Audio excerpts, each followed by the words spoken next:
آنے والے لوگوں کو کیسے دکھایا جائے گا جو یہ کہیں گے کہ اتنے بڑے بڑے جیت صحابہ جن کے سامنے قاتل گھومے لیکن قاتل کو پکڑ نہ پائے تو اقتدار کیسے سنبھالیں گے؟ یہ حضرت زبیر کا کہنا تھا. سب اپنی جگہ صحیح ہے, سب اپنی جگہ اپنے مشورے اپنے عقل کے مطابق صحیح ہے. حضرت زبیر فرماتے اقتدار بعد میں, پہلے آپ قاتل عثمان کو پکڑیے. حضرت طلحہ فرماتے اقتدار بعد میں, پہلے قاتل عثمان کو پکڑیے. امیر معاویہ فرماتے یہ ہے خط میں لکھتے ہوئے کہے کہ بعد میں اقتدار, پہلے قاتل عثمان کو پکڑیے. یہ مولا علی ہے جو اقتدار کے کرسی پہ بیٹھ چکے ہیں. حضرت طلحہ کو بلایا گیا, حضرت زبیر کو بلایا گیا, کیا تم مجھے نہیں پہچانتے میں کون ہوں؟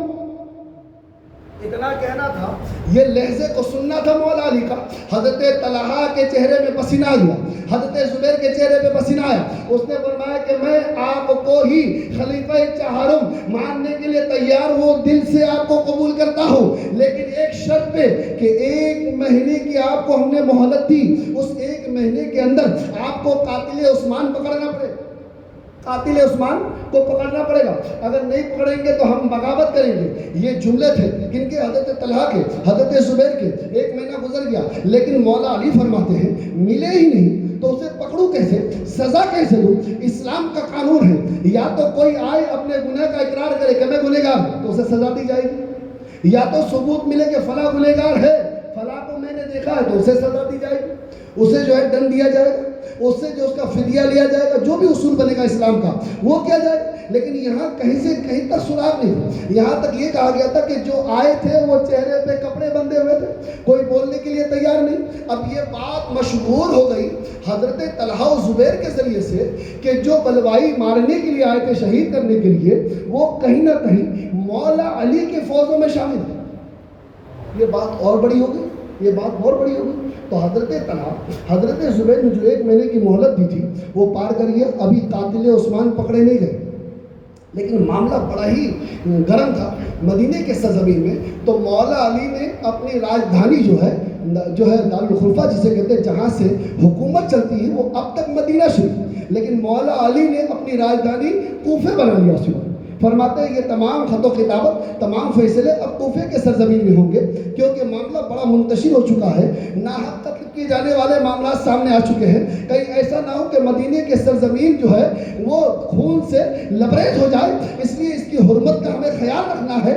اس لیے راجدھانی جو ہے اسلام کی وہ جو ہے کوفہ بنا دیا جائے. اب مدینے کے سرزمین سے وہ دارالحکومت جو ہے وہ جا کر کے کوفے کے سرزمین میں بنا دیا گیا تاکہ وہیں سے خط و کتابت ہو, وہیں سے بادشاہت چلے, وہیں سے حکومت چلے, وہیں سے تمام چیزوں کے معاملہ پہ امور کام دیے جائیں, سب کام کے فیصلے وہیں سے کیے جائیں گے. یہ مولا علی نے فیصلہ کر دیا. اب حضرت طلحہ, حضرت زبیر نے جب موقع کا فائدہ اٹھایا, اس نے کیا دیکھا کہ مکے میں جانا ہے, اب حاجی حج کرنے جا رہے ہیں, اب صحیح موقع ہے حج کرنے کے لیے. جب حاجی جائیں گے تو ہم بھی چلے جائیں گے. کہاں؟ مکہ.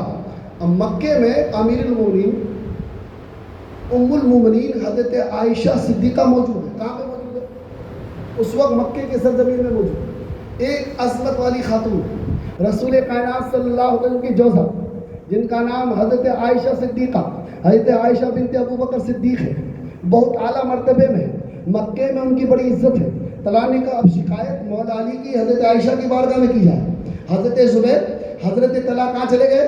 کہاں گئے؟ مکہ شریف حج کے ارادے سے. لوگ کہے کہاں جا رہے ہیں؟ وہ تو حج کے لیے جا رہے ہیں, بغاوت میں نہیں جا رہے, وہ حج کے لیے جا رہے ہیں. تو سب جانے دیے, مدینے سے مکہ تشریف لے گئے, حاجیوں میں شامل ہوئے, حج ادا کیے. حضرت عائشہ صدیقہ رضی اللہ تعالیٰ کے سامنے مکمل باتوں کو رکھے کہ علی جو ہے وہ اقتدار پہ پہلے ہے, وہ جو ہے تاخیر کر رہے ہیں قاتل عثمان کو پکڑنے میں. تو حضرت عائشہ صدیقہ نے فرمایا میری جانب سے خط لکھو اور کہو اے علی, سب سے پہلے امیر المومنین عثمان غنی کے جو قاتل ہے اس کو گرفت میں لی جائے. یہ حضرت حضرت عائشہ صدیقہ کی جانب سے خط آیا. اب کس کے بعد آیا؟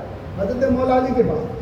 اب مولا علی نے جیسے خط کو پڑھا تو حضرت مولا علی فرماتے خدا کی قسم نہ ہی میرا کوئی شروکار ہے اس قتل میں اور نہ ہی میں اسے جانتا ہوں. جب تک جانوں گا نہیں، پہچانوں گا نہیں، پکڑوں گا نہیں، تب تک سزا نہیں دے سکتا اور نہ ہی جھوٹا کسی پہ الزام لگا کے یہ بیان کر سکتا ہوں کہ یہی جو ہے عثمان غنی کو قتل کیے تھے. اب جب میں دیکھ نہیں پا رہا ہوں، میں جو ہے ثبوت نہیں پا رہا ہوں، کوئی کہنے کو تیار نہیں، کوئی ماننے کو تیار نہیں، کوئی اپنے گناہ کو اقرار کرنے کو تیار نہیں، تو مولا علی فرماتے میں کس کو ثابت کر دوں کہ یہ جو ہے قاتل عثمان غنی ہے.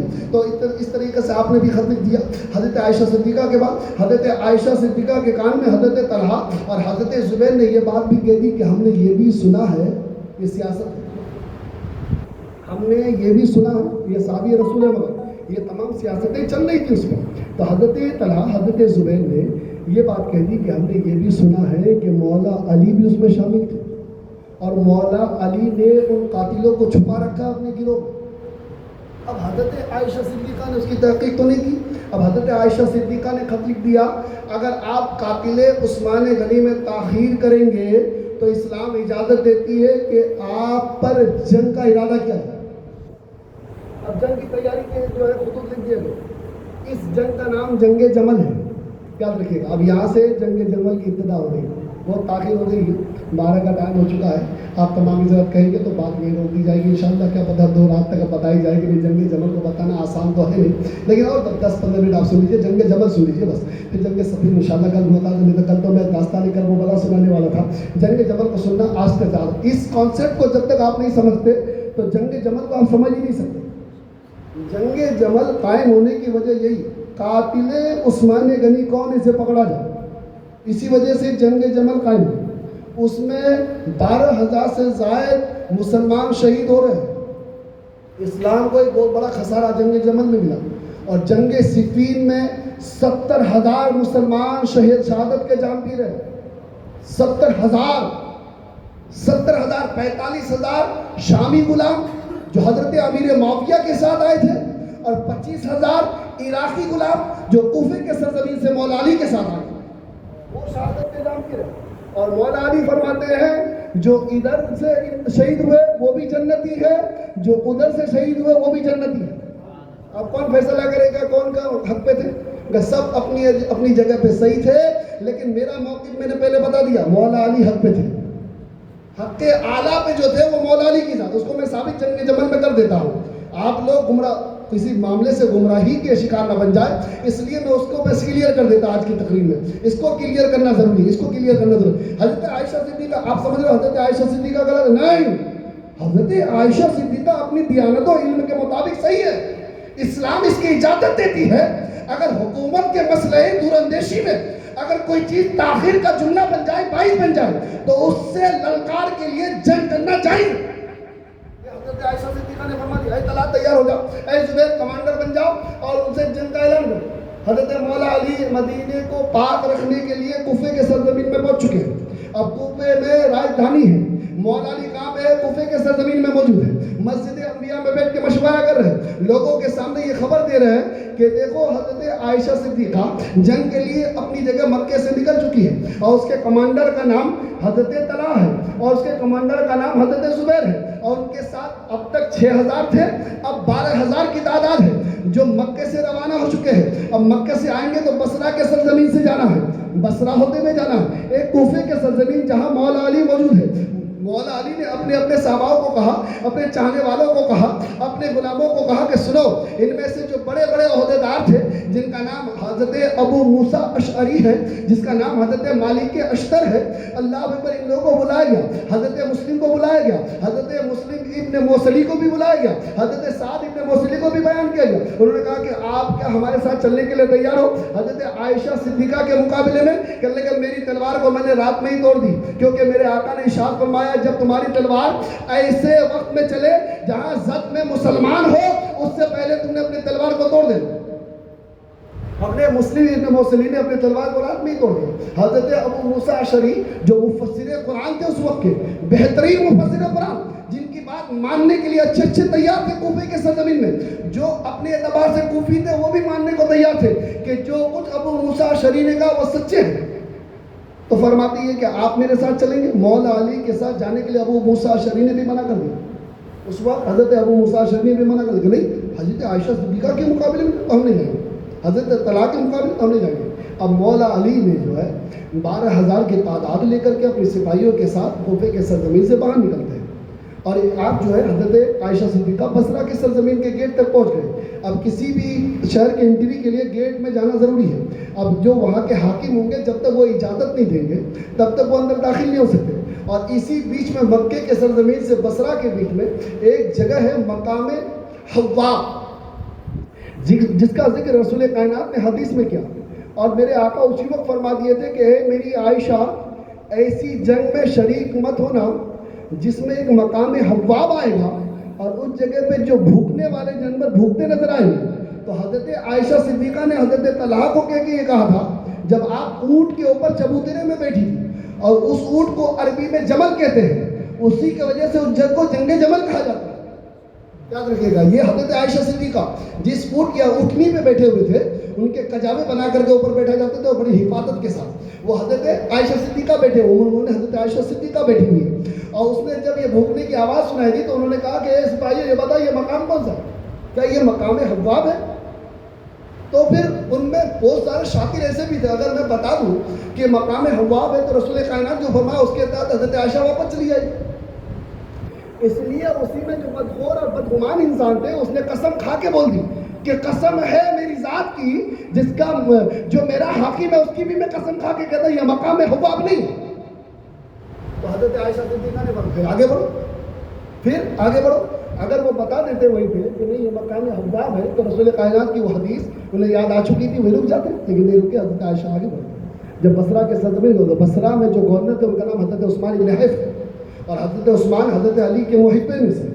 جب حضرت عثمان کو یہ پتا چلا کہ مولا علی سے جنگ کرنے کے لیے حضرت طلحہ و زبیر جا رہے ہیں، تو انہوں نے گیٹ کو بند کر دیا بصرہ کے کہ دروازے سے روک لو اور سپاہی تعینات ہو جاؤ، اس کے اندر داخل حکومت ہونے دینا، کیونکہ یہ باغی بن کر کے علی کے جا رہے ہیں اور ہم محبت علی دل میں رکھتے ہیں، اور علی سے بغاوت کرنے والے کو اپنے شہر میں ہم گھسنے نہیں دیں گے۔ حضرت طلحہ و زبیر کا انہیں پتا ہے، لیکن انہیں یہ پتا نہیں کہ اس میں جو صحیح بہترین شخصیت موجود ہے وہ کوئی اور نہیں، انہوں نے حضرت عائشہ صدیقہ کی ذات ہے۔ ابھی تک یہ بات پہنچی نہیں، یہ گورنر کا نام پوچھا تھا، کمانڈر کا نام پوچھا تھا طلحہ و زبیر، اس کے بارے میں یہ بھی ضروری ہے سننا کہ آخر یہ بات حضرت عثمان ابن حیف تک جو بات پہنچی تھی، وہ بات یہ پہنچی تھی جو لڑنے آئے ان کا نام طلحہ ہے، جو لڑنے آیا مکے کے سرزمین سے اس کا نام زبیر ہے۔ یہ نہیں کہا گیا کہ اس میں ذات حضرت عائشہ صدیقہ، نہیں تو ورنہ حضرت عثمان بھی پیچھے ہو جاتے۔ حضرت عثمان نے کیوں انہیں پتا ہے کہ رسول پاک کی جوزہ اور ان کی شان میں گستاخی، گویا یہ کہ اپنے ایمان کو خطرہ، لیکن ایسا نہیں ہوا۔ یہ سب چالاکیوں کے ساتھ سیاست تھی، یہ سب بہت بڑی سیاست۔ تو بصرے کے سرزمین میں جب ناکہ بندی کر دی گئی تو وہیں پہ ایک جنگ ہوئی، اور اسی جنگ میں بصرہ میں جو 12,000 کی تعداد میں بصرہ بسا ہوا تھا، عبداللہ ابن زبیر، حضرت جو طلحہ اور حضرت زبیر اتنے طاقتور صحابیوں میں سے تھے، اتنے طاقتور صحابی تھے کہ چند غلاموں کو لے کر کے آدھا بصرہ صاف کر دیا، آدھا بصرہ صاف کر دیا، یعنی 6,000 کی تعداد، بصرے میں کل ملا کے 12,000 کی تعداد ہی تھی، 6,000 کو ہی ختم کر دیا۔ حضرت کہا ہے وہ صحابی رسول ہے، اس کا بہترین وہاں پہ رول ہے۔ انہوں نے ارشاد فرمایا کہ یہ معاملہ بڑا خطرناک ہے، آئندہ آنے والے وقت میں بصرہ میں کوئی بچے گا ہی۔ اس لیے بہترین موقع ہے کہ حضرت طلحہ کو سمجھایا جائے، حضرت زبیر کو سمجھایا جائے کہ آپ کا معاملہ یہاں ارادہ نہیں ہے بصرہ آنے کا، بصرہ لڑائی کرنے کا نہیں ہے، آپ کا تو ارادہ حضرت علی کے پاس جانے کا ہے، آپ کا تو معاملہ حضرت علی کے پاس جانے کا، اس لیے آپ اپنا رخ ادھر کیجیے، یہ بصرہ کو چھوڑ دیے۔ بصرہ کو اگر آپ ناحق قتل کریں گے، ناحق قتل ان کا قصاص دینا پڑے گا۔ حضرت طلحہ بھی علم میں اعلیٰ تھے، حضرت طلحہ حضرت زبیر وہ شخصیت ہے جس کے بارے میں میرے آقا نے فرمایا جنت میں میرے کرسی سے لگی ہوئی جو کرسی ہوگی ان سب میں حضرت طلحہ بھی ہوں گے اور حضرت زبیر بھی ہوں گے۔ عام خیال لے کے مت چلے جانا، میں یہ جو باتیں بتا رہا ہوں کہ ایسا نہ ہو کہ ہمارا ایمان ڈوب جائے۔ رسول پاک نے جنت میں، اب جنت میں جہاں کرسی لگ گئے تو وہ جنتی ہوئے نا، ان خطاؤں کو خطائے اجتہادی کہتے ہیں، اور خطائے اجتہادی کا مطلب سزا دینا نہیں، خطائے اجتہادی پہ اللہ کا انعام ملتا ہے، یہ بھی یاد رکھنا ہے نا، یہ بہت بڑی بات ہے، ان کو بھی انشاءاللہ کبھی سمجھاؤں گا۔ خطا ایک اجتہادی ہے، اور اجتہادی خطا ہو جائے تو اللہ کا اس میں انعام ملتا ہے۔ خطائے پیغمبرانہ جیسے حضرت آدم علیہ نبی نے کی ذات، حضرت آدم علیہ نبی نا کو جب نکال دیا گیا تو فرماتا ہے یہ خطائے پیغمبرانہ ہے، الحمدللہ۔ تو وہاں سے باہر کر دیا گیا، لیکن اللہ تعالیٰ نے اس کے انعام کے بدلے میں اس کے توبہ کو قبول فرمایا۔ ادھر یہ خطا اجتہادی ہے جو حضرت طلحہ نے کی، حضرت زبیر نے کی، فرماتے قتل ہوئے، اور حضرت قہقہ نے سمجھا کہ یہ غلط معاملہ ہے، آپ کا ارادہ جو ہے کوفہ جانے کا ہے، مولا علی سے لڑنے کا ہے، اس لیے آپ آگے بڑھیں۔ فرماتے آگے بڑھے تو ٹیلے پہ جا کے کھڑے ہو گئے۔ کھڑے ہونے کے بعد حضرت طلحہ کو حضرت قہقہ نے سمجھایا، جس طریقے سے میں نے آپ کو سمجھایا آپ کو سمجھ میں آ گئی، اسی طریقے سے اگر آپ کے کہنے پہ میں مولا علی کو سمجھاؤں تو صحیح رہے گا۔ یہ حضرت قہقہ فرماتے ہیں کہ میں اگر جیسے آپ کو سمجھا آپ کو سمجھ میں آ گئی تو کیا یہی بات میں مولا علی کو مولا علی کا سامنا کرنا یہ آسان بات نہیں، جنگ کے لیے مولا علی کا سامنا کرنا یہ آسان تو نہیں ہے نا۔ یہ حضرت طلحہ کو بھی پتا، حضرت زبیر کو بھی پتا۔ حضرت زبیر تو بچپنا سے ساتھ میں رہے، حضرت زبیر کو تو پتا ہے بعد میں حیدر کرار میں کتنی طاقت ہے۔ مولا کائنات اگر شمشیر ذوالفقار نکالے تو پھر سپاہی کہے جائیں گے، یہ بھی پتا ہے، یہ حضرت عائشہ کو بھی پتا ہے، لیکن بات حق کی تھی، بات شریعت کی تھی، مرنا مٹنا قبول تھا، وہ صحابی رسول کی ذات تھی۔ فرماتے آگے بڑھو، فرماتے ٹھیک ہے آگے بڑھا گیا۔ ادھر جو ہے جنگ جمل میں ادھر جو ہے حضرت عائشہ کے ساتھ جس کے کمانڈر کا نام حضرت طلحہ ہے، حضرت زبیر ہے، ایک طرف مولا علی کی ذات ہے، ان کے ساتھ 12,000، اس میں صحابی بھی ہے، اس میں تابعی ہے، اس میں جو ہے عراقی بھی ہے، وہ تمام سپاہی موجود ہے، سامنے سامنے ہو گئے۔ فرماتے یہ ہے کہ جب نماز کا وقت آیا تو مولا علی نے فرمایا، اب اس جملے کو یاد رکھنا، مولا علی جنگ جمل میں موجود ہے، اب جنگ جمل میں موجود ہے، اب اس جنگ میں مولا علی فرماتے آذان ہو گئی، اے طلحہ میری ابتدا میں نماز پڑھو گے کہ الگ نماز پڑھو؟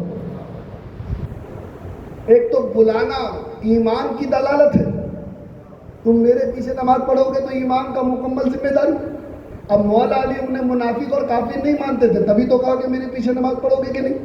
اب مولا علی فرماتے ہیں طلحہ و زبیر اگر تمہیں میرے پیچھے نماز پڑھنا منظور نہیں تو میں تمہارے پیچھے نماز پڑھوں گا۔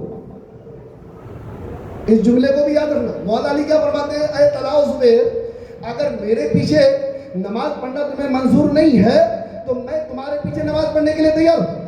اب جن کو امام بنایا جائے تو کیا اسے کافر سمجھا جائے گا؟ مولا علی اسے مومن ہی سمجھ رہے ہیں نا، اور فرماتے ہیں میں تمہارا مقتدی بننے کے لیے تیار ہوں۔ تو حضرت زبیر فرماتے نہیں آذان ہو گئی ہے، ہم آپ کے پیچھے نماز پڑھیں گے یعنی۔ اب جب نماز پڑھ لی گئی تو اب امام کی بات تو ماننی پڑے گی۔ فرماتے دعا ہوئی، حضرت علی فرماتے ہیں کہ جب بات اتنی ہو گئی تو مشورہ کر لیتے ہیں، پہلے مشورہ کر لیتے ہیں۔ جب مشورے میں بیٹھے تو حضرت قہقہ نے کہا کہ علی ایسا ایسا معاملہ ہوا، ایسا ایسا تمام باتیں کی گئی، تو فرماتے ہیں نہ ہی مجھے بلوائیوں سے کوئی مطلب ہے اور نہ ہی میں ان میں سے کسی کو جانتا ہوں، میں خدا کی قسم نہ ہی ان میں سے میرا کوئی واسطہ ہے۔ اس کے بعد آپ نے کہا کہ میں حق پہ ہو کے نہیں یہ بتا دو۔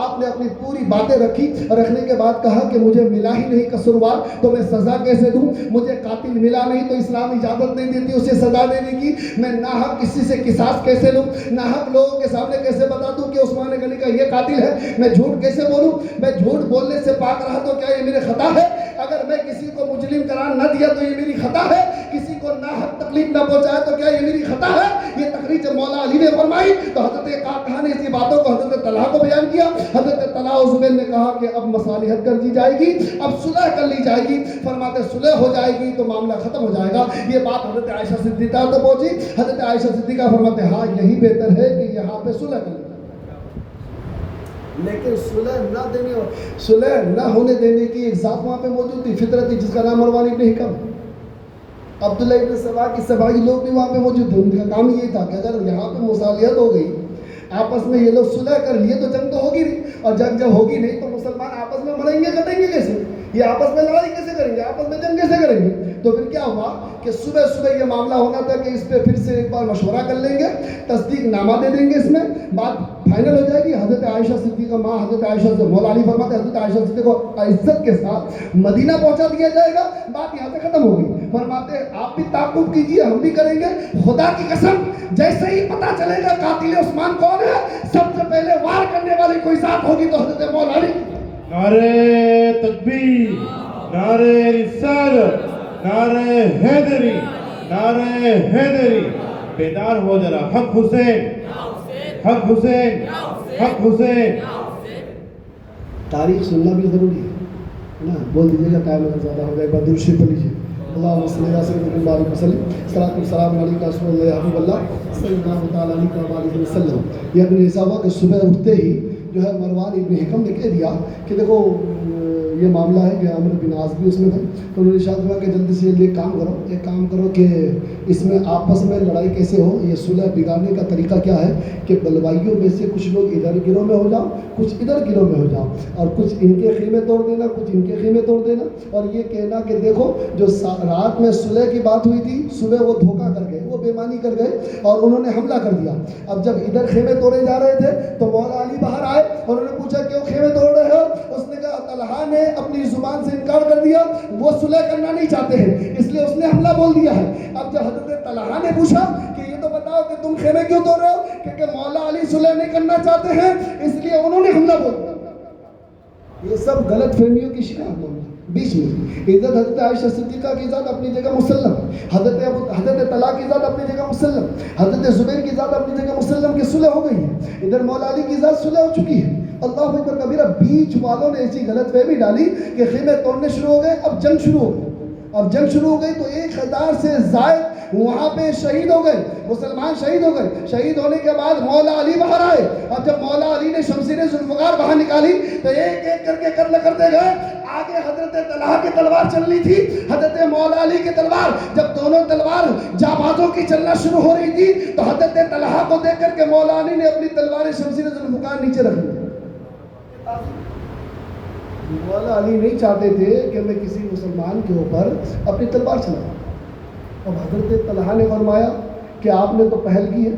حضرت طلحہ کو کیا پتا انہوں نے پہل کی, اور مولا علی کو کیا پتا ہے کہ طلحہ نے پہل کی, اس لیے ایک دوسرے کو مد مقابل میں دشمن سمجھ گئے.